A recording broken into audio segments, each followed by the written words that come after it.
Hello, Jane Cleland here.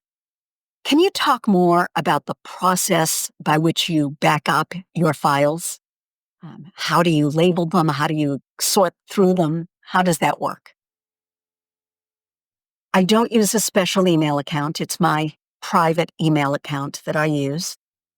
And here's how I label my documents.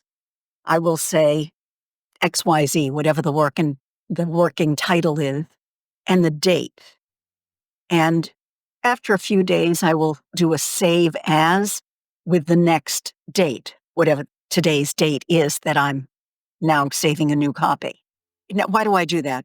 Because I back up to OneDrive, but any of the cloud-based services, they overwrite the files with the same name. And I want to make sure that I have earlier versions. And so I protect those earlier versions in two ways. One is that save as process. So now I have a finite, here's what that file looked like before I switched to the new name.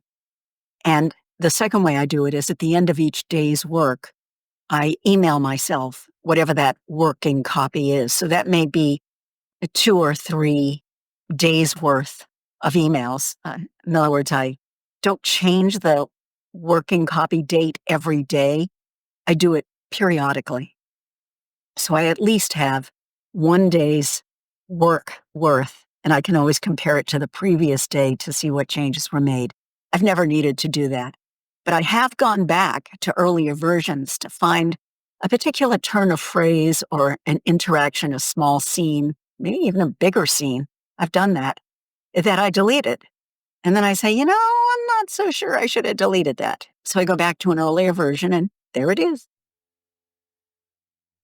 In addition to all of that, if I've done especially good work, I'm pleased with the writing I've done, and I'm now going to get up and have lunch, I'm emailing that puppy to myself.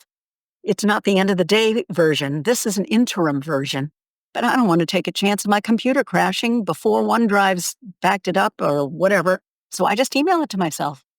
Now, do I just leave them in new mail? No.